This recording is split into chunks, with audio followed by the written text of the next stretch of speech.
Hey everybody, welcome. This is the Elite Agent Mastermind here at Real Broker.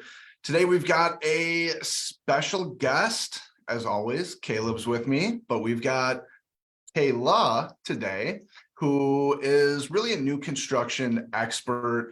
She's done all different levels of new construction, developer, builder, all this different type of stuff. So really one of the big focuses that we're having with this call today is really about how to be a better new construction agent on the buy side and trying to find some like tips, tricks, tactics on how we can bring additional value to a buyer.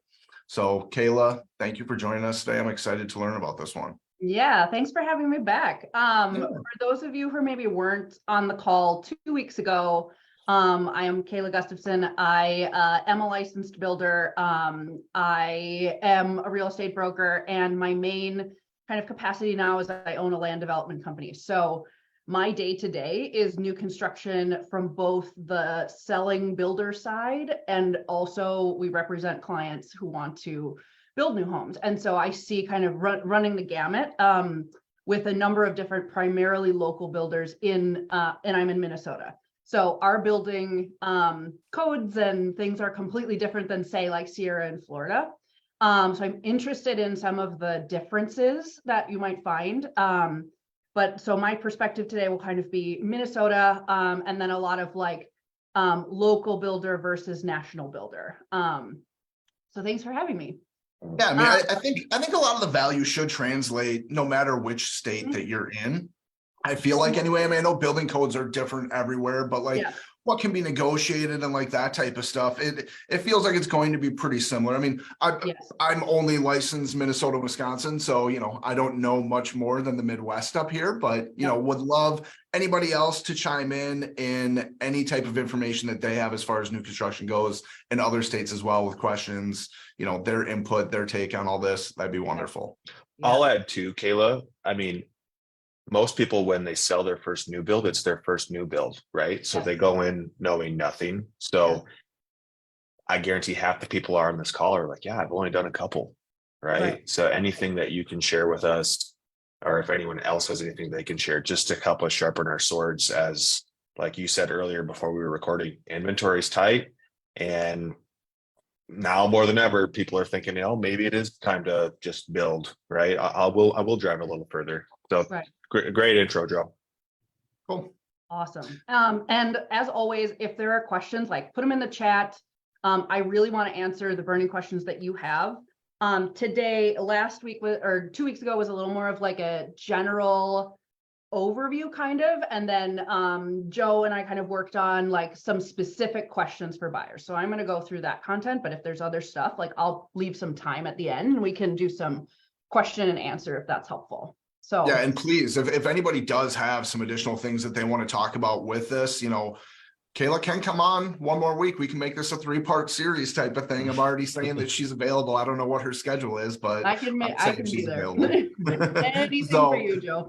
Yeah. So if you guys do have something else that you really want to touch on with it, just let us know. We're happy to dive into it. Yeah, this is a huge topic. It is. And I think, Caleb and Joe and I were kind of chatting before this started about how, yes, inventory is crunched everywhere, and new construction is really the thing that's helping us out with that.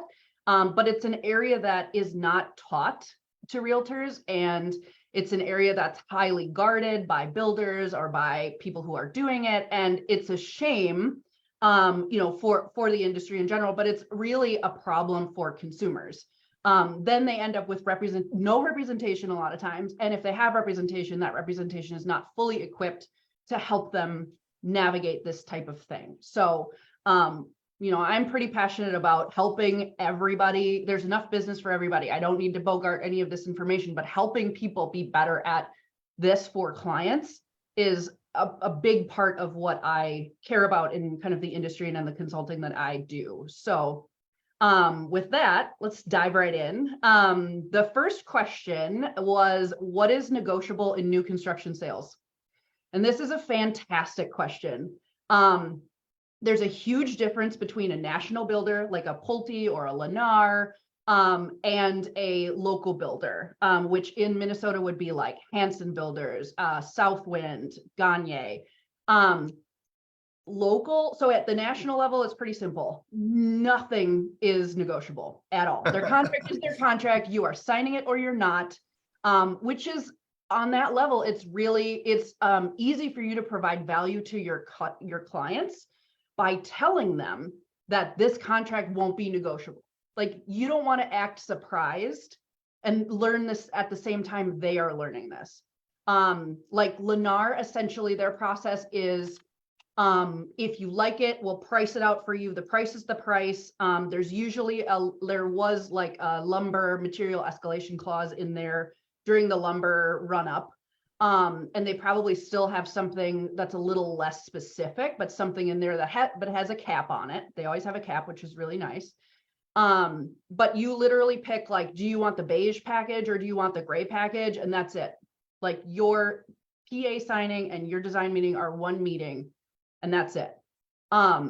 Which is I really like that, because I mean, that is something that is the value that you're providing, prior to going into it. That's just as you're starting to talk to a buyer about new construction, that, hey, if you're going to the national builder, we're not going to be able to negotiate literally anything. It is what it is. So, it can, everybody has different wants and needs and that type of thing. But yeah, I like that value going into it. Right. And some of how you can provide value is you understanding the reason why builders choose to make things negotiable or not is really helpful to understanding, like, how to navigate that and how to explain that. So the reason national builders do not let you choose anything is because they are what's called production builders.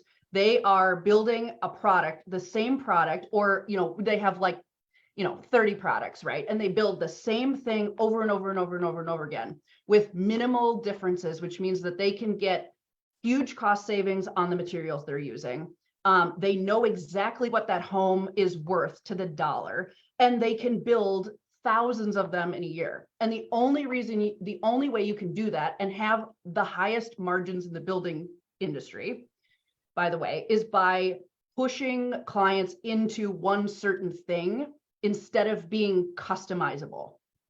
So when I talk about national builders, those are what they're doing. That's why they don't pay as much for realtors. That's why they don't give you a lot of choices. That's why their contracts are 59 pages long and you can't edit it. That's why they do that. So taking a step down from there would be local builders, right? So anyone who's maybe like, the closest production local builder in our area is Hanson Builders. They do 100 homes a year. They actually do more than that now. But they are as close to production as anybody. Everybody else who is local is not a production builder, and in fact considers themselves custom, which is not necessarily a good thing. And we can get into that later. Anyway, so if we're talking about local, if they're smart, like Hanson, they will make as much of their stuff non-negotiable as possible, because that's how you would make the most money. However, the majority of them has more flexibility. So when you're going into a deal that's not a Lennar or a Pulte or an insert other national builder here, you're going to have a little more room, but not a ton. Every builder is going to be different, which I know is annoying. But typically, the things that are non-negotiable in all building contracts, and if they're not, that builder is dumb, no financing contingency. If you can't pay for the house, too bad. Because they are putting money up to build that house, and they are putting themselves at risk to build it either halfway or all the way. And so they cannot have a financing contingency that comes to a point where at the end, when you're supposed to buy that home, you suddenly can't get the financing and they're stuck with an entire home on their balance sheet. That's why they put that in there. There's no home sale contingency. Same reason. They can't have you for any reason fall out of this deal when they're halfway through or all the way through building this house for you, especially if they're doing customizations and that house is now maybe weird because some of the choices that you made, or maybe just not the most marketable. They can't get the market price for the choices that you made, even though the cost is the same. Kayla, is that something that you think has changed recently with, more of the state of the market, or has it always been like that? It's pretty much always been like that. Most of the contracts in building has to do with assigning risk, right? So the risk, what happens if the worst case scenario comes through and you can't afford that house, who's sitting with it? Especially when you've made choices about that house. Like this, it's completely different if you are buying a completed model in a community, which is essentially a finished home. It's not really new construction. It's new, but it's not, because they made all the choices and they've assigned the market price to it and all of that.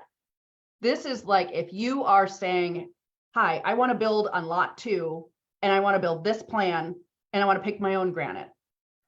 Those are the homes, pretty much everything that people are going to say, okay, you are telling me you want to build this. And the only way to protect myself from having $5, $7, $1 million into a project that then doesn't close, I have to assign you that risk, right? So that's what you're signing up for when you want to build a home.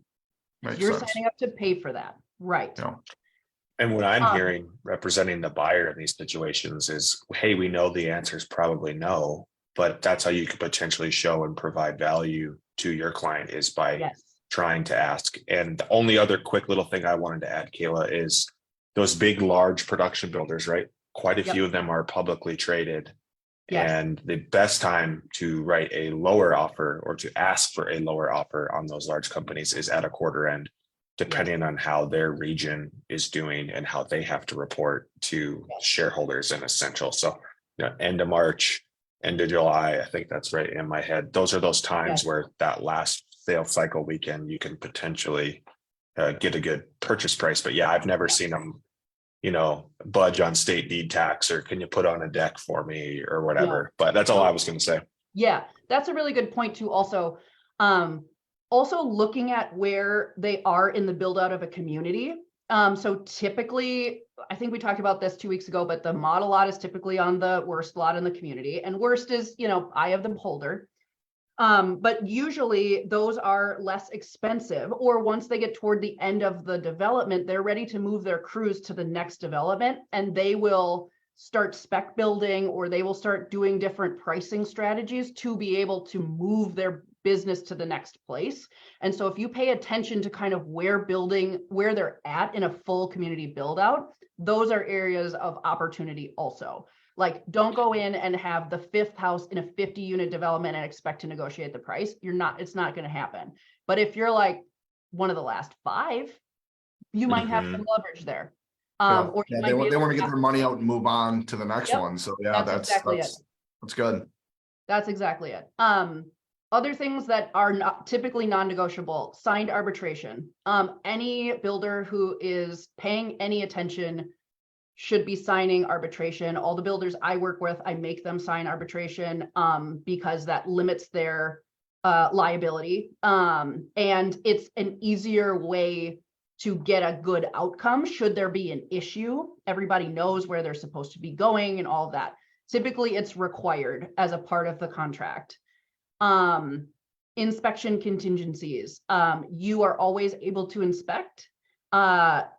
They are usually not able to be negotiated on. You usually can't throw an inspection contingency in there because most of the time, so builders don't want to be held accountable for somebody who has a, building inspector, like they're not even licensed, right? And they're coming in and telling them they have to change something.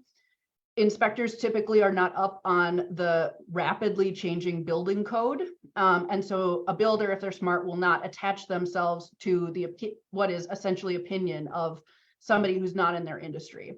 That doesn't mean you shouldn't do it. You should absolutely do it because it is good for you to provide value for your client in showing them, okay, we're going to have a unbiased participant come and view this home, and they're going to take a look at what it is. And if nothing else, you will know what your home is like, the state of your home, even if you can't do anything about it.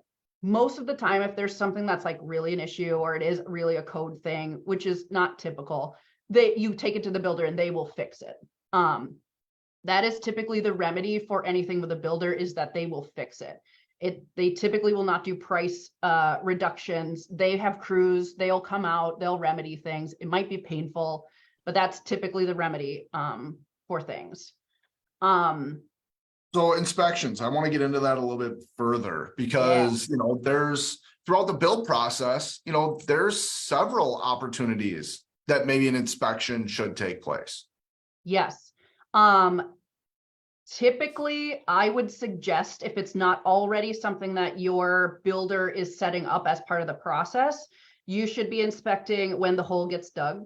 Also, it's pretty exciting. There's nothing to really inspect, but you want to make sure it's where you thought it was going to be on the lot, because Sure. those do move around a little bit. And on a small lot, it's not going to matter. You're probably like boxed into a small area, but if you have a large lot, that's a good time to, check and make sure. The other time would be at framing before drywall goes in, would be another good time.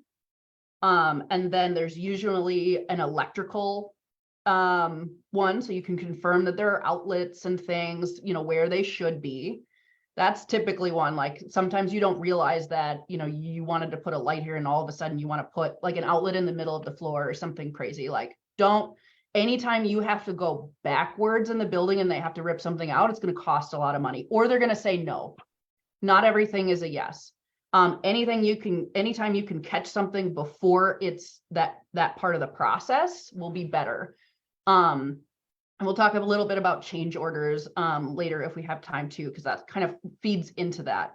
But yeah, you definitely want to inspect on those times. And then obviously a blue tape one, which would be basically at the end where some builders will actually give you tape and you will go around the home and you will mark all the little dings in the paint, all the little nail pops, all the little things, and they will come back and do one final swing around and fix everything before closing. A lot of builders will allow you to come whenever you want, as long as you let them know and they can, make sure that the job site is safe and things. But yes, like this is a really big commitment, not just financially, but also this is the riskiest transaction that most agents will do. Building a new home, it's typically a 7-month process. Given that amount of time and those moving pieces and the economy and the labor and all of the materials and everything, it is the riskiest thing that you can do. And so there's a million ways that it could go poorly, or that the transaction might not go through, or that they're just not going to get what they want, or that somebody ends up getting devastatingly hurt financially or sued. And so over inspecting is not an issue. Under inspecting for sure is. And you're not going to know what everything is supposed to be. Like, don't go in there as an agent and pretend like you know what the newest building codes is. Like, I run a development company and I don't know the newest building codes on certain things. Like, you need to stay in your lane, but you can pick up some things as you go and you'll notice things that are drastically incorrect. Or you can take a look at, like, what does the job site look like in general? Like, is it really like pigpenny and messy? Like, do we maybe have an issue? Like, those things will become obvious. And if nothing else, it's good for you to take your client in there and to reassure them that you've got it, that the builder's got it, that here's where we are in the process, here's what needs to happen. Basic broad things would be, super helpful for you to be doing. I would add to, like, remember that there's a 1-year home warranty as well. And a lot of times that's a great time to remember, hey, say, why don't we put it either in your Google Calendar, or I'll call you in 9 months from the close date and let's have your inspector come out before our warranty expires and use that report for to use for the builder then, or do all the inspections and then have them come out again and again, right? Because things can shift and change. So don't forget to, another way you can provide value where a lot of times we have no control, right, is suggest that 10-month, 11-month inspection too.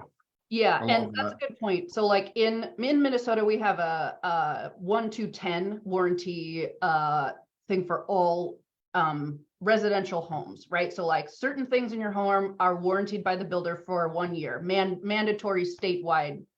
Some things are 2 years, and then kind of general structural things are 10 years. And so when a builder builds a home, they are on the hook then for at least 10 years, usually 10 years. So if anything fails in there, you can call them and see if they will come out and look at it. If they're a good builder, they will note the things that are not part of that warranty, like concrete, which is just basically made to crack, right? So you can't warranty concrete, unfortunately. they will tell you what those things are and how long you have to look at them. If not, that is a standard state of Minnesota piece, and you can find that information with a quick Google search. And I'm sure that's the same in other states. There are different warranties, but builders do have requirements to make sure that they don't put out shoddy work for consumers. But yes, same thing. Like if there's a 1-year thing, you should definitely call the builder. Yeah, It might not. I Go love ahead. that just for the fact that, good for client retention touch point. and, Yeah. a great excuse to reach out to your buyer again. I mean, what Yes. an amazing closing gift to provide to your buyer is, hey, I'm scheduling right now a inspection at, 10 and a half months so we can come back out, make sure everything is tip top and that this Right. home is going to last you for the future. So that's wonderful. Right. Yeah. So there's kind of a lot there, but that's a lot of things. Though, let me think about, like, did I get all the things that are non-negotiable? Going back. So I have a question. Yeah. Even with the national builders, Mhm. are things such as the backer board behind a towel holder, is that something that you can ask for to be put in? You can always ask. The answer is probably either no or for a fee. Yeah. Yeah, I mean, you can do, and it depends. Again, like in a national, the answer is probably no. Almost most assuredly no. On a local, they will do much more of that kind of customization for people, and it probably will cost, but not all the time. But there's no reason not to ask for things like that, especially if it's something you want. Mhm. You might be willing to pay for that. Yeah. So yeah. Cool. Yeah, so things that are, so one thing to also kind of pay attention to as you're looking at builders would be during construction, who owns the lot? Okay, because typically national builders in a community where you pick a lot and you decide where you want to build your home, they keep that lot during the course of the build, and you close with a traditional closing at when that property has a certificate of occupancy and is complete. With local builders, not everybody has deep pockets and can afford to hold on to the cost of the land and finance the build. So a lot of local builders will sell the lot to your client, and so your client will own the lot and they will build what's called on your lot, which is exactly the same as if that you had a piece of land and you brought a builder in to build on it. And then you will pay for the end of your, pay for your last installment when the home is done. But there is no formal closing, because closings only happen when you transfer land, not homes. And so that's something to pay attention to, because the area of construction financing is so like there's a lot of different options for it. All the banks have different products, and it is a little bit mystical because a lot of people don't know enough about it to be able to explain it, even builders. So usually builders will have a preference on how they want a customer to pay for their home. Sometimes they want it all in cash, not typically upfront, but they want you to pay for it in cash. Sometimes that means that you're putting down a healthy down payment, which is at least 20%, sometimes 50%, which is insane. And then at certain periods, they will ask you for additional, what is called a draw. So an additional amount until the end. And then at the end, they will tally up the cost of the home, figure out where they had maybe like additions or subtractions, and you will make your final payment. Or you can rarely subtractions, right? Rarely subtractions, but sometimes, it's possible. But yes, typically you just add.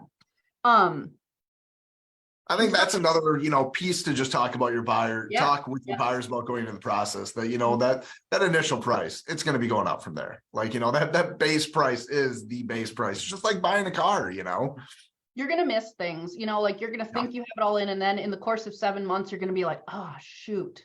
You're going to be sitting watching Instagram reels about new construction, and you're going to be like, oh, I want to add that in, I want to add that in. That's Yeah. exactly it. You're going to add things. And that's I would be the honestly, worst buyer for new construction. oh my God, it's the best time to do it because it's going to be the cheapest. So let me, one more point about that. Okay. So a lot of people buy new construction and they're like, don't do the basement. We'll finish the basement later. Okay. Financially, that might be a good move for your buyer because they don't have all the cash to do that up front. And that's okay. If you do, and you think you're going to do it cheaper by doing it with someone else, you are absolutely not. The cheapest you can have it done is by the person who is already in there, already knows where everything is in the walls, already has their subs in there.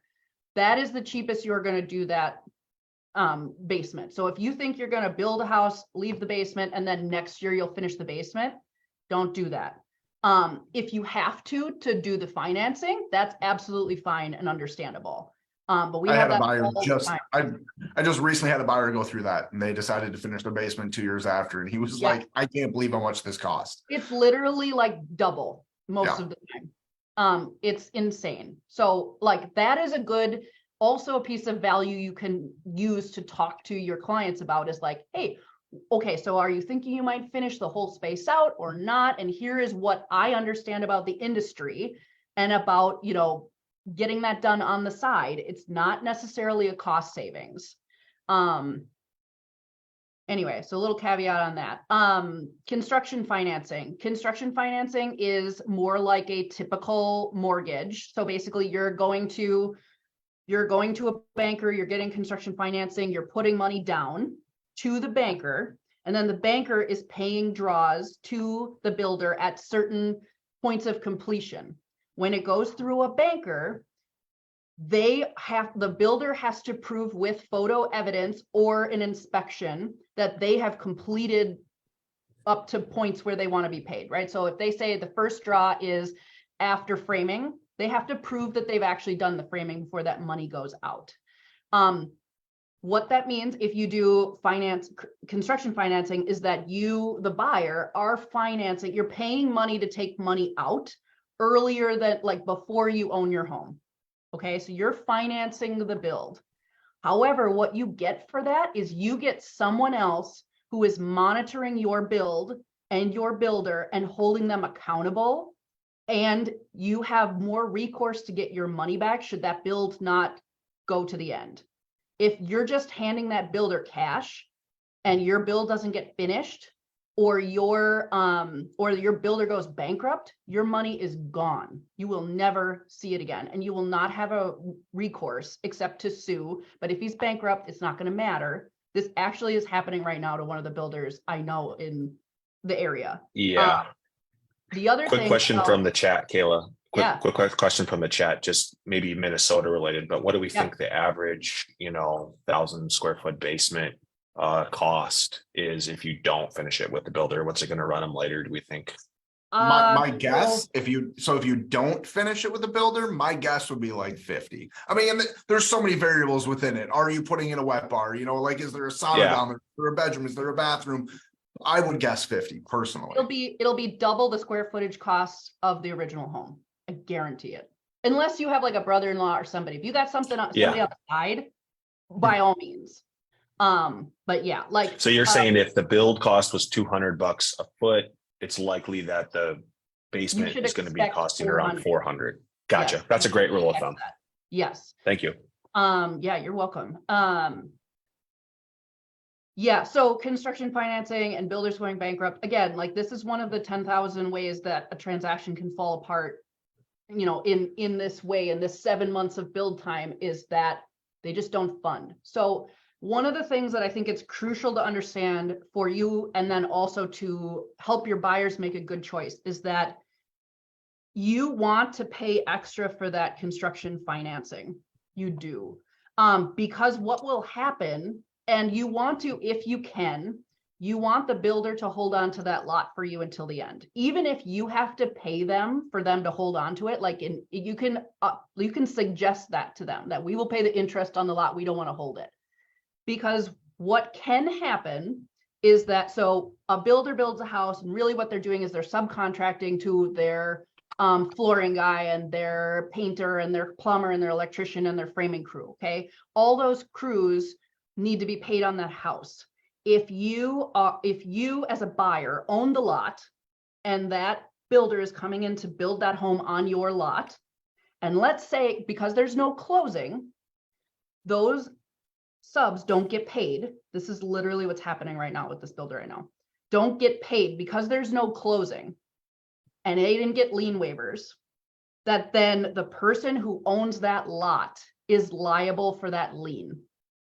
So basically what ends up happening is if you don't have an end date and a closing at the end, you could potentially be responsible for paying the subs after you have already paid for your entire home to the builder. This is something you have to pick a reputable builder. You have to pick a good builder, but that is something that is always a possibility. And an easy way around that is requiring at the end to take possession of the home and do your final payment that they give you all the lien waivers for their subs. That's an easy way around it. I'm not saying you can't do that because some builders won't allow you to do anything different. But if you can negotiate those things, I would always do construction financing. So there's someone else helping you. And then there's a formal closing at the end where everybody they're going to do a title search, they're going to do a lien search, they're going to figure out who's got what, and it's all going to get settled up and paid on the last day. That's my big soapbox thing on construction financing. Also construction financing, if you want to pay for your home in cash, put a giant down payment down, and then the minute you close, pay it off. Get the protection, and then if you don't want to have the mortgage, that's fine. Just do it internally, with yourself, pay your stuff off. Yes. Okay. So there's also, let's see. Okay. So are we ready to move on to the next question? Yeah, no, that's wonderful. I was just taking some notes. Oh, no, you're good. Okay. Why a buyer should have representation. So we've covered a couple of these things already, but education is number one, and advocacy in an area where it is completely different. So home buyers typically come and they kind of think they know about the home buying process for an existing home, and they probably have no idea. Multiply that by 10 for building a home. It's just not in people's wheelhouses unless they've done it before. Even when they've done it before, I've worked with clients who are it's been a minute and things change every single year. So that's kind of your main thing, is to be their advocate, to be their education, to beat them to the punch for learning things too, so that they don't walk into these meetings with builders and are surprised about everything. They're going to be surprised about a couple things, and so are you, and that's okay. But you try to set them up about the real differences, so that then you really look like you know what you're doing. I would also say that a buyer should have representation so that you can kind of help them pick out a builder, just like how the average person doesn't really, vet realtors before they pick one. They do the same thing with builders. They pick a builder who has a style that identifies with them, or a community because they know that's where they want to live. And there's not a lot of vetting happening with the builders. And for anybody, pretty much anybody who's got a home in the parade of homes, you're okay. You're okay. That doesn't mean that they won't go bankrupt, because that is possible. The builder that is going bankrupt right now was a parade of homes builder. So you're not, that's not something you can protect against really, or sniff out. But how do you vet a builder? So it's complicated. What I would say is that you're looking for little red flags. There's not going to be an obvious oh shit, right? This is not who we want to go with. Lots of poor Google ratings is an easy one, but I will say don't look at the builder website, because most local builders have the worst websites and the worst reviews, or don't have any reviews. So that's not a good indicator of their ability to make a good product or to have a good client experience. But a lot of bad Google ratings is for sure a bad sign. So kind of grain of salt with that. But if that and a couple other things are going poorly, that's probably a good indicator. Go to a different site. So if you're building in a community, you can see, you'll walk through one of their models. You'll see that community, kind of how do they keep their job sites? And I don't mean the development. The development is different, but their individual build sites, are they kind of ratty? Like, is there stuff everywhere? Like, is it kind of dangerous to get up in there? More than normal. It's always going to be a little dangerous. Like, does it look like it's reasonable? Okay, that's a good indicator of like how the process is going. Another big thing that I look for is like, do they have any homes, especially in the winter, that the Tyvek is the layment that usually has like their name or Tyvek on it that goes over the OSB board before you put your siding up. Okay, so the wrap on the outside of the house, that is like ripped and blowing in the wind, and it's not just like today's a windy day. That's a big deal. You're gonna want to, you know, that's definitely like a check mark in the like possibly bad builder column for that. And it's super obvious. So it's really one that you're going to be like, ooh, like what is happening here? Let's Back to see. bankruptcies for a second. Yeah. We talked about warranties real quick. Yes. If that builder closes business or retires or whatever, that's another thing to think about is No warranty. that warranty's gone. It's Unless gone. they choose to maybe buy you a third party one, you know, if it's a retiring builder, right? But this is another Yes. thing to know, that warranty is only enforceable if they're still in business. Correct. So then you're I kind had of that like, actually happen with some buyers a few years back, that during the build process, that builder went bankrupt. Then a new builder bought it and finished it. And it was past drywall. Long story short, they moved in, dishwasher, no, I'm sorry, the wash machine pan underneath of it on the second story has a pipe coming out of it for drainage, essentially. That pipe was not connected in the ceiling above their kitchen, leaked, the whole ceiling crashed down. It was a whole thing, trying to figure out who was responsible for that and getting somebody to take responsibility for it. It was a nightmare. They ended up actually just going through their homeowner's insurance because we could not get anybody to say, yes, that's on us. Yep. No. Yep.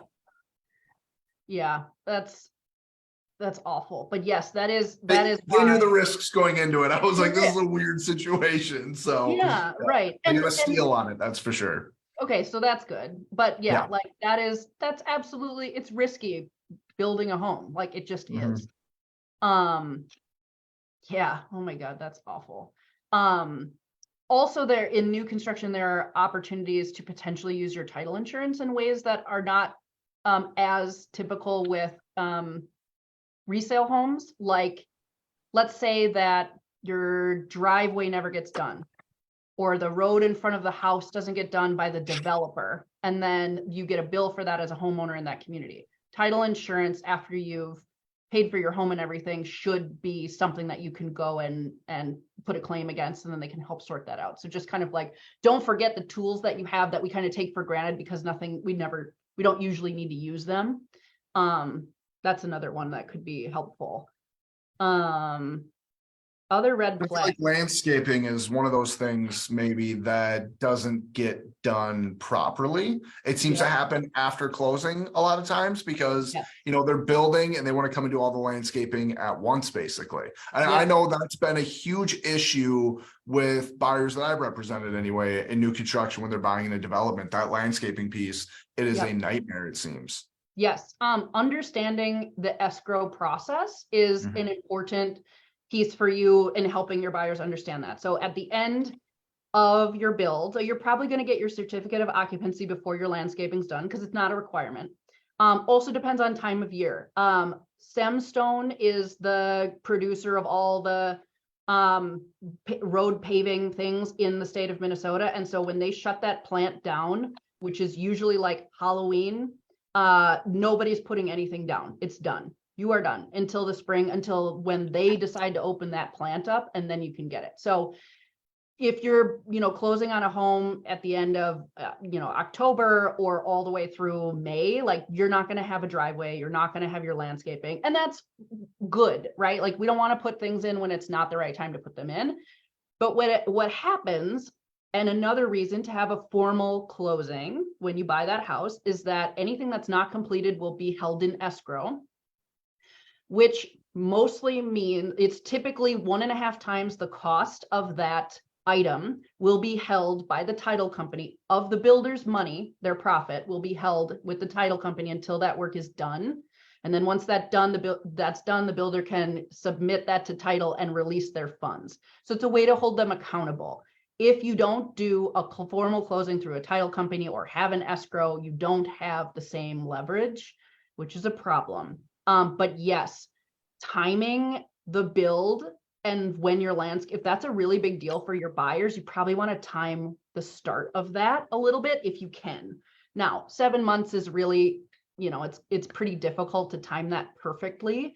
But yeah, it's going to be messy when they move in. They'll probably have a gravel driveway. It'll probably rain for 10 days in a row because that's always the way it goes. Like it's not going to be perfection the minute they move in. It's just not. And that's annoying, but it is very much the reality of doing that kind of work.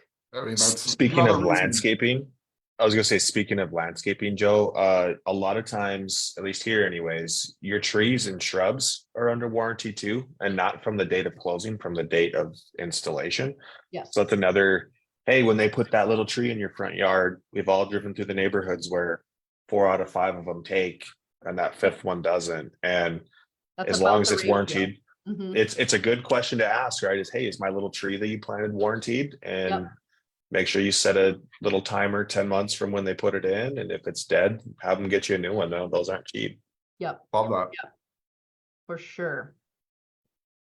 Let's see, anything else? Oh, another good indicator is if you're walking through a model and the doors don't close well. And I don't mean like don't close. I mean like they're sticky or they're like put in wrong. Like that's like a no-go for me. Like it's the easiest thing to adjust those doors. You got the guy in there all the time. If your model is like that, like it probably means you have a bit of a process issue, or there's somebody at the end of the build process who's not doing that last final walkthrough. And so there's probably other things in there. They're probably minor, but if you're looking for things, again, like if you have a lot of these red flag things, you probably have an issue. If you got a couple of them, it's okay. The other thing is like, it's hard to get a meeting with the builder. If it's hard to get a meeting with them or their project manager, it's okay if you're at a big company and like you can't meet with the actual like builder, that's okay. But if you can't meet in face-to-face with the project manager or the builder, there's a problem. And it probably is a process issue. It's probably that they're too busy. They haven't, allocated things. They're too in the details, and something's going to get missed because they don't have the right people in place. Doesn't mean they're not a great builder, but it's definitely going to be, you're going to get a great house probably, and you're going to have the worst experience during the build. And that's not a good place to be as someone buying a home. And it's certainly not a good place to be as an agent, because if they won't respond to their client, they're not going to respond to you. Yeah, I mean, going back to vetting, I mean, when I have a buyer that's buying just a pre-built, single family home type of thing, one of the things I always recommend to do is go knock on the neighbor's doors. Yep. And I don't see any reason why in new construction, when you're vetting them, you can't go walk around the neighborhood and knock on a few people's doors that are completed and moved in and ask them a few questions. I mean, it's a simple thing to do. A lot of us just are not willing to take that step to do that anyway. And Right. You can learn an awful lot. You can learn a lot by going and knocking on the neighbor's doors about who your neighbor is going to be, and is always well worth that step in the process. Absolutely. Absolutely. Okay. We've talked a lot about how to add value. One thing that I would also suggest is if you're, have a client that's interested in a specific community, it's possible that there's multiple builders in that community if it's large enough. Otherwise, it could just be one. But research that community before you get there for your showing, because they're going to ask you questions like, how much is the HOA and what does it include? And they're going to ask you like, how long, like what is a lot hold? Like, what's the lot hold agreement? They're going to ask you, and you should know. So then it doesn't feel like you're just kind of following them along while they're doing all of the work. Anytime they can ask you a question and you have an answer that isn't just let's go ask, is a benefit in these situations. And you're not going to have all the answers, and you're going to have to say let's go ask, but some of this stuff you can get. And most local builders are not very good at putting things on the MLS, particularly when it comes to like explaining the community itself. So calling that listing agent is going to be your best bet on getting the information, because then you'll get it faster and it'll probably be better than anything you're going to find on the MLS. Also, some local builders don't even put their homes on the MLS. Like if they're selling things, except maybe the model, but in a community where they don't have the model, maybe like they're not putting all that stuff on the MLS for various stupid reasons. But not all that information is perfectly findable either. Any other good questions besides, how much is lot hold and what is HOA cost that you can think of that would be really good questions to get answered prior to going in? Yes, ask them if they have a design fee. So sometimes a custom builder, this is not a national builder thing, this would be a local builder, is going to not only have a lot hold, but they're going to have a design fee where you're going to put money down to have them design the home that you want to put on your lot. Typically, that's just going to waste so much time. Like I don't love designing a home from scratch, but like you should know if that's what they're going to do, it'll probably cost you $2,500, $3,000 to have them spend time designing the home that you want. Other things, let's see. That's a really good question to ask.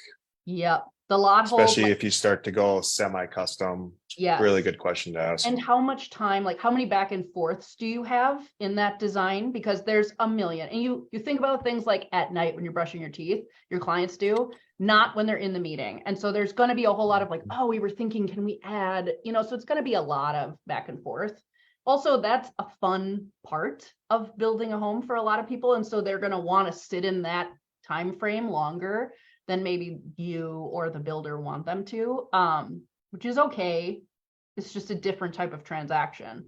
But yeah, understanding how much time period, how long they have in that period and how long it's going to cost them is helpful. I mean, if it is custom, I think understanding the change order cost as well would be just great to know upfront that, hey, yes. Every time you do it, no matter what, there's going to be this cost involved, plus yes. the cost of whatever yes. you're doing.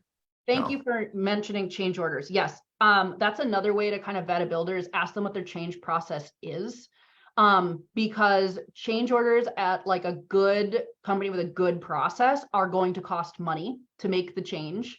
Not just to do the change, but to have them review and approve a change order is going to cost, it's going to be a fee. They don't always have that at local builders, but a lot of those things, a lot of builders don't have like a formal change process that gets put into a system and validated and run through, and then an amendment gets created so that you can actually put that toward your closing documents. Most of them don't. They kind of run by the seat of their pants. They're like, oh, okay, we're going to make that change. And then they'll wait until the end to do all that. So where you can, like, absolutely ask about that process and get a sense of like whether they have a good process or not. And then tell your clients, right, if it's going to cost, and make sure that they know about the change orders and things, and at what point they can make what changes. Like when we're installing drywall, we cannot be moving walls. Like you can, but it's going to cost you a ton of money, right? So like make sure you're looking at things you should be looking at the right time. And then at the end, I think it's always helpful if you as the realtor can say, hi, like, do you want to put that change order in an amendment, or would you like me to? Because at the end of 7 months, the chances that you're going to remember every single little thing and the price of all those things so that you have it in place for the lender is going to be like a lot less than it would be in a 45-day window. And so getting ahead of that and providing your services to that builder is going to make everybody's lives a little bit easier. It's also possible that they'll say no, and you can't do anything about that, but offering to do it for them does typically work. I'd also, if you're not familiar reading HOA documents or what you're looking for, I would try to do a little research on that and get more familiar. That's becoming the norm. Pretty much every new home that is in any kind of community has an HOA because it's a requirement of cities. Cities are the ones who are making developers create HOAs so that they have properties that continue to maintain value over time, because they're confirming that the residents will be keeping up on basic things like trash and snow and mow. And sometimes they're an amenity, but a lot of times they're a requirement of Is is the builder doing the initial fund of the HOA, or is that like the buyer's doing that per property? Is it different on every one? It's different on everyone and it has to do with the developer. So sometimes the developer cannot give the HOA over until I think 75% of the homes are sold to the residents, right? Like you can't hand something over to residents when there aren't enough residents and it can't fund itself. So typically the developer is paying for the HOA things up until the point that they're giving it over to the residents. And then typically, when you buy a home, you are funding, you should be usually 1 or 2 months of payments in as like initial capital contribution, and then you'll pay a monthly fee. You should be doing that if the HOA is run correctly. A lot of times they don't do that. They'll just do like prorated HOA for your closing date to the end of the month, and then they'll get you on the schedule. Those HOAs are typically not super well funded, which means that when you need to use those dollars to fix something in your community, like you're going to have a problem, and the problem is the owners of that community. So if you have, like a tree gets ripped out of your community or whatever from lightning or something, you don't have enough funds in your HOA to fix that, they're going to say, okay, the cost of the tree is X, and X divided by number of homes. Here's what everybody owes. You're paying for it no matter what. It's better if it's in the HOA. But that is becoming a thing. HOAs are kind of the new norm, large and small. And there's a difference between if you have a huge community, there's typically a master HOA, which is probably like $50 a month or something like that, that maintains like the monument on the way into the community and maybe a little like landscaping at the opening of the community. And then, digs out cleans the ponds, the sediment holding ponds, like every 5-10 years or whatever the requirement is. And then there's probably like a homeowners association that is more expensive that will have other things like snow and mow and trash and some kind of an amenity like a boat launch or something like that will be part of that. But that's becoming very typical in larger communities. Smaller ones usually probably have like snow and mow and trash. That's about the smallest you can get. But yeah. Cool. And like kind of like helping people understand that an HOA is really just them and it's in place for them, right? So there's a lot of people. I was talking to somebody recently who was like, oh, never buy in an HOA. And I'm like, well, first of all, there's like 100 different kinds of HOAs. And second of all, like it's there to help you. And it is you. You can have your opinions. You can be on the board. You can make the decisions. Like it's not some other entity making sure that you're not doing things. I think a lot of those people come from a place of like, I want to be able to put a boat in my backyard kind of people, which maybe they're not made for HOAs. Maybe they need more land and they're not not the right fit. But most of it is not like an architectural committee. Like you can't have plants on your front porch. Like it's not, most of them are not that. It's Your garbage can needs to be inside your garage. Yeah, that's a big one. Right. I mean, right. I talk to my single family home buyers just, pre-built that they should be developing their own HOA for their capital expenditures. Like you should be putting money away every single month for that roof that's going to need to get replaced, that driveway that's going to need, the siding, the windows, all of those things. That's part of like what you're paying for is those future expenses of the property and can be well worth starting your own essentially.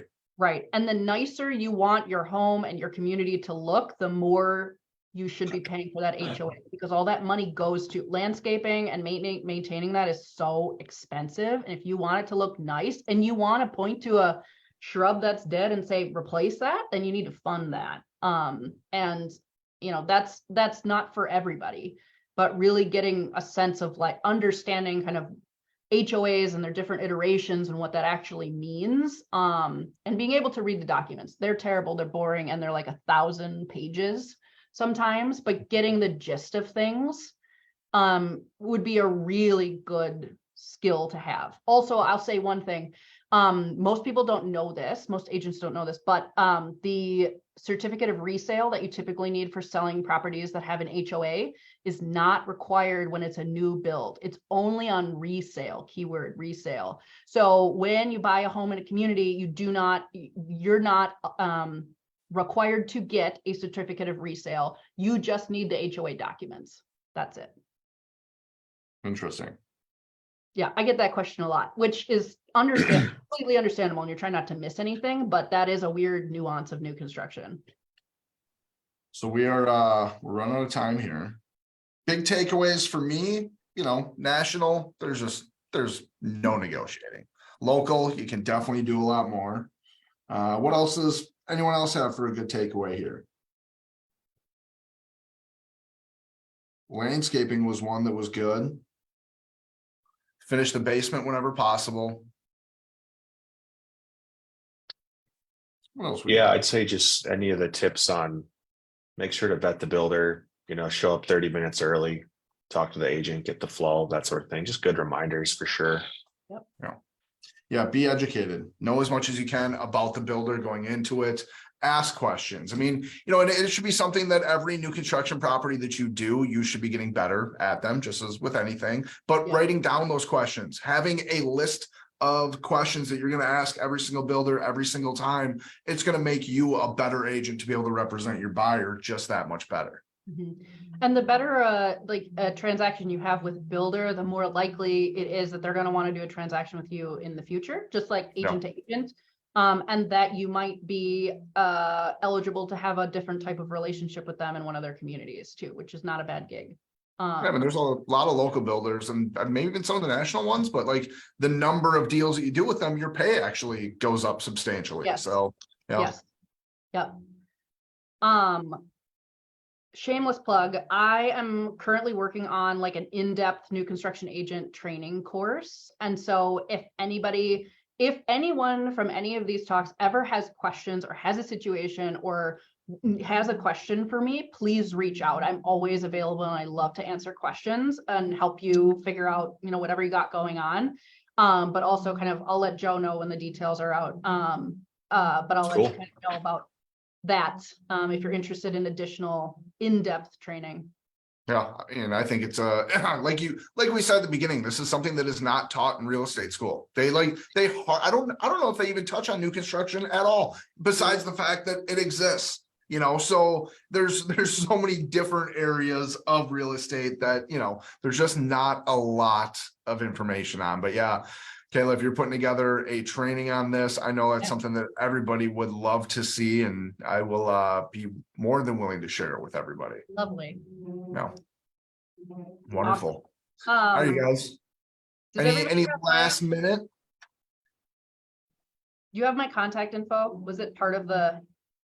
I don't remember. Oh yeah. I mean, I have your chat. contact info. Yeah. Kayla, if you want to drop your contact info in the chat, just so anybody can, in these last couple of minutes, get in touch with you.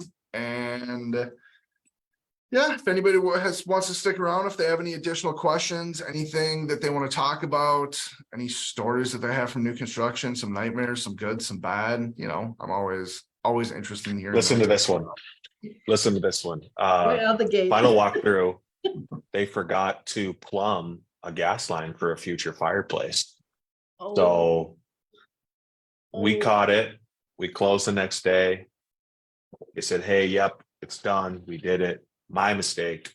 Should have went out and looked at it. They took the new gas line, poked it outside the house, ran it about 20 feet alongside the siding, and poked it back in. And the gas line was good. Buyers were not happy. Luckily, we just kept pushing and pushing and pushing and got them to come back and redo the drywall. But who was it? Ronald Reagan, trust but verify. Is that what he used to say? Oh. And that was with a smaller local builder in the Twin Cities. If you reach out to me, there's nothing wrong with them, but definitely just somebody made an executive decision, Yeah. The work was done, I guess. So technically it was done. Looked like it, but yeah, we got it fixed. Yikes. Who here has done new construction? I So have. is everybody closed new construction anyway? Yeah, I have. Nicole? Yes. I also have a follow-up question, Kayla. Yeah. Okay, I'm unmuted. Good. So financing, have you noticed with the custom builders that are local, that they typically have like a lender referral that they prefer for the client, for the lot and for the new build? Or do you have lender referrals that you know have good products for funding the financing? That's one thing that I want to learn more about is having really good lender referrals for that. Yeah. I typically have lender referrals. You want somebody who really does understand new construction to do that. And so most local builders do not have a financing person that they recommend. They really should, but they don't really get into that. National ones have their own lenders and they push really hard to get you to use them, which is good and bad. But yes, I typically have people, and I will set up meetings face-to-face with lenders and ask them a series of questions to get a sense of how good they are at new construction financing, because there's a lot of ways to fail in that arena too. And so I do vet my lenders better for new construction just because it's a little wonky and it's complicated. So yes, my favorite, who I've worked with forever, is actually Brad Nolan with Bell Bank. He is my favorite because he not only knows all of that, but he's not afraid to pull in the actual construction managers and things at Bell Bank to pull them in when you need them at any time. And he's extremely responsive, and he's fantastic with scared buyers. Anybody who's like a little not sure, he'll take plenty of time to explain it to them, and he knows he's my number one go-to, just because I've always had a fantastic experience with him. And I typically, if my buyers will allow me or want me to, I will help them vet lenders if they want. I will go to those meetings or sit in on Zooms to kind of ask some of my questions and to try and like then have another ear listening, that then we can talk about the pros and cons of maybe someone other than just rate. Because there's a lot that goes into that that's more important in new construction financing than there is in a traditional home sale where rate is kind of king. So yeah. Well, I mean, I know I've been seeing a lot of that, as we saw rates go up. That was a huge thing in the new construction world, is work with our preferred lender and you're going to get, 2% less rate on the property. I mean, that's tough to pass up as a buyer, especially when rates are doing what they are. I mean, there's oftentimes you can get your closing costs covered. There's all kinds of incentives for working with the builder's lender. And I guess I haven't found a good enough reason to push somebody away from that, because it's free money basically. Yeah. And most of the time that lender knows how to deal with that builder. And so in the information exchange between the two, you don't have to get involved as much because they're used to working together. So that's a positive. Something super interesting last night, I couldn't sleep. And so I was on Instagram and I noticed that Eternity Homes, which is a little local builder here, is offering contract for deed on 4 of their spec builds in Inver Grove Heights, which is insanity. Like I've never seen that happen. And it's just kind of like actually kind of cool that they're like looking at other options. They of course don't say like the interest rate, but it's going to be better than 7%, because how else are you going to entice people? But yeah. Well, I think that, that means that builder is probably doing well. If they're in a position where they can offer a contract for deed, they've probably been pretty successful as of recently. Or they really need to get rid of that inventory and financing. Well, but they're still holding the note on that, they're not getting paid fully on it. So that's right. I would have to say they're flush at that point, and, would be a good builder to probably go and work with. You said Eternity Homes? Eternity Homes. Yes. Yep. Interesting. Yeah. Kayla, are you Wisconsin licensed too? I am. Yes. Okay. Are you in Wisconsin? I am. Lovely. Yeah. I want to talk to you. Okay. I want to talk to you. Yay. I love that. Yeah. What area are you in? I live in Stillwater. Nice. Yeah. Got it. And then I'm on the Gray Duck team. So our office is in St. Paul. Lovely. Fantastic. Yes. I'm available to you. Yeah. It's nice to meet you. Thank you. Yeah. You're very welcome. Awesome. Well, thank you, everyone. I'll let you all go. If anybody has any additional questions, feel free to reach out to myself, Caleb, Kayla. We got answers for you, hopefully, on whatever it may be. And if not, we'll point you in the right direction. So thank you guys. We'll see y'all in a few weeks. Thanks. Thank you. Thanks, Kayla. Bye.